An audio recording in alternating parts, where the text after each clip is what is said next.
The Toyota Avensis is one of those cars that never gained proper traction in the Kenyan market because of the competition and the market where the car comes from. Now, the Toyota Avensis is tailored for the European market, but to some extent, it also found its way in Japan and to Africa. Welcome back to 026 Motor. Once again, my name is Bill Otuori, and today I want to tell you a couple of things about this generation of the Toyota Avensis, which can also be called the T250 series.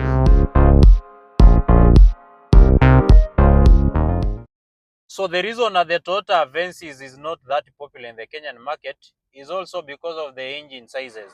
Majority of the buyers are buying cars in this class normally prefer engines that are below 2000cc or below 1800cc. Because the smallest engine the Avensis is a 1.8 liter, people normally tend to prefer the competition, that is the Toyota Allion and the Premio, because they can also be found with a 1500cc petrol engine. And sometimes when you are purchasing a car in the Kenyan market, the availability of spare parts also plays a key role, and that is why maybe some people prefer the Toyota twins I mentioned, the Premium and Allion, because this car was meant for the European market. Sometimes there are parts that you may have a problem getting, but it doesn't mean that you will never get them completely. It only means that you may spend a little bit longer getting those parts.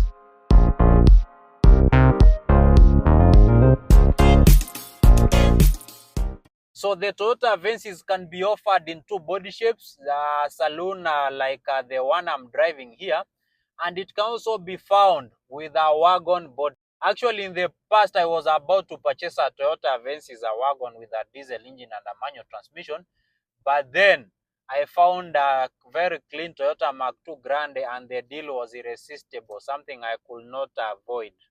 So one thing I really like about these Toyota Avensis is that these 2000cc petrol engine here actually feels very responsive. Of course, 147 horsepower, it's not something that can set your world on fire, but when you are looking at what the competition brings to the table and the age of the car, I like how responsive this D4 engine is. Now, this car has a 4-speed automatic gearbox, and it takes longer to shift gears, but once it has gained the momentum, you really won't remember that it has a 4-speed gearbox.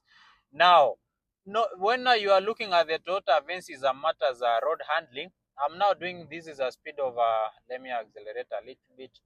I'm now doing this like 78 kilometers per hour, and the handling is not dramatic. Around corners, the car, because the car is heavy, it's planted to the road, and definitely you are going to like how these Toyota Avensis drive, especially if you've driven the competition. You're going to like how the Toyota Avensis drives.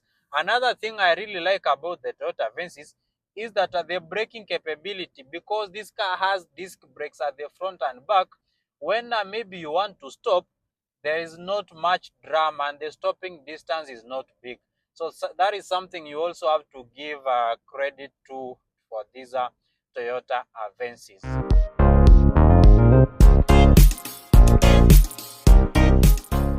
Now, direct injection engines, they are meant to give you good fuel numbers.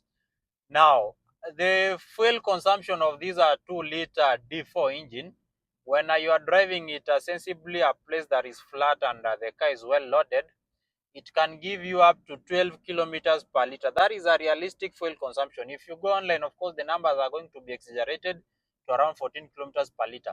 But this car can do 11, 12, 12.5 kilometers per liter. But in traffic, it can also get be heavy on fuel, whereby you'll be doing something like 9, 10 kilometers per liter. So according to me and the age of this car, that is still a good fuel consumption if you ask me. So when you tell someone you want to buy a Toyota Avensis, most probably they'll tell you to run away. That is because when many people open the hood of the Toyota Avensis and find it that it has a D4 engine, majority normally tend to be scared. That is because the D4 engine has a couple of weaknesses. The number one issue with the D4 engine, and actually the D4 engine actually utilizes a technology that is called direct injection, whereby the fuel is sprayed directly into the cylinders.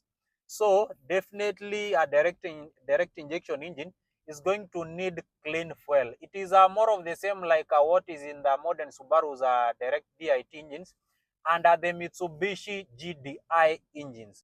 Now for those engines, it is recommended that you use a clean fuel, or else you're going to have problems with your injectors. That is one of the most serious issues affecting the D4 engine, or generally the direct injection engines. Another thing that is affecting this D4 engine is carbon buildup. If you drive your car for a very long duration and you don't find someone who can actually clean the carbon in the engine, you are going to have a problem, because at some point the car will lose power. So those are the two main issues that are going to affect these Avensis with a D4 engine: high carbon buildup, and that direct injection, which means it needs clean fuel.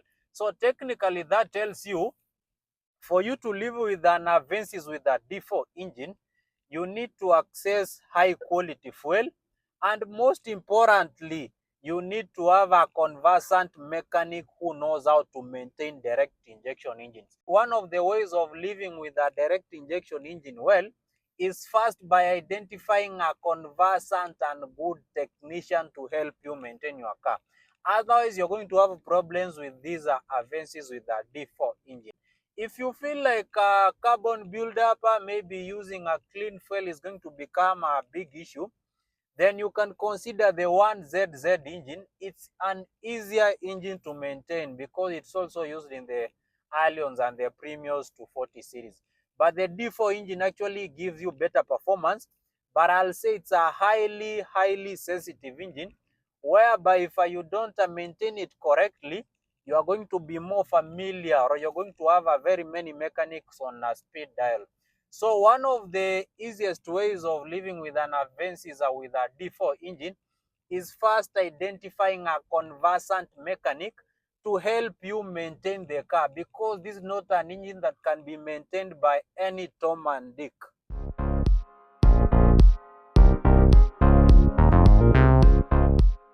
When you're looking at the interior crafting of the Toyota Avensis and the edge of this car, you can tell that there was some good quality that went into this car. Electrically adjusted leather seats for both front seats, and you can tell the leather quality was good because you are looking at an 17-18-year-old car. That tells you that there was some good quality that went into this car. The interior fit and finish, of course, is minimalist, but at least it makes this car functional, and there are not many things that can go wrong inside here.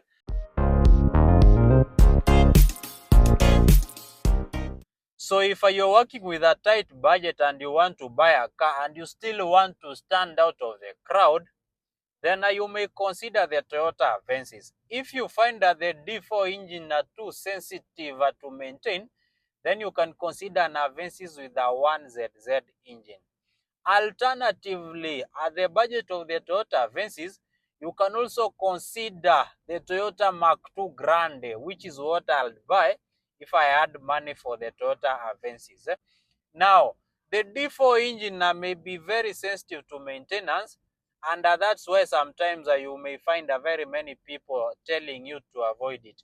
But if you can find one that has been maintained properly, you are going to like its performance, fuel efficiency, and how generally it delivers power. But because when you are purchasing a local used car, sometimes you may not have that information, or you may not predict how the previous owner used to live with the car, then if you want to minimize chances of what could go wrong here and there, then definitely you can consider the 1ZZ engine. But if you can find a Toyota Avensis with this D4 engine, which was well maintained, and you run it through all the necessary checks and everything ticks out, then definitely you can consider it. And if you can also find that the diesel variations they are very good in terms of power and fuel efficiency, and especially when they are paired to a 6-speed manual, that is something you may also love.